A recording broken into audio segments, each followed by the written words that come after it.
وقت شما بخیر. ساعتی پیش بنیامین نتانیاهو و جو بایدن در یک تماس 50 دقیقه‌ای درباره حمله اسرائیل به اهدافی در ایران صحبت کردند. پیش از این تماس نشریه اسرائیلی تایمز اسرائیل به نقل از یک منبع نوشته بود اسرائیل هدف یا اهداف مد نظرش در ایران را مشخص کرده و تأسیسات نظامی حکومت ایران هدف حمله خواهند بود. بیشتر اکسیوس نوشته بود اسرائیل در حال بررسی حملات گسترده‌ای به ایرانه که میتونه جنگ منطقه‌ای رو به شدت تشدید کنه. دیشب پس از لغو سفر یوآف گالانت وزیر دفاع اسرائیل به واشنگتن، رسانه‌های اسرائیلی گزارش دادن نتانیاهو مانع سفر گالانت شده و می‌خواسته پیش از این سفر با جو بایدن رئیس جمهور آمریکا درباره برنامه‌های اسرائیل برای پاسخ به حمله ایران صحبت کنه.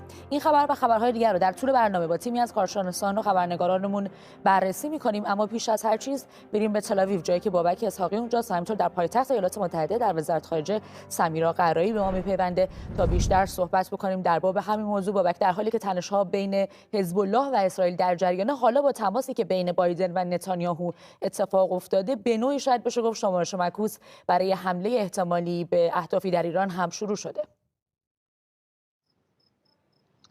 بدون شک جو بایدن تلاش خواهد کرد اگر هم حمله انجام بشه درجه اون را تا حدی که توانایی داره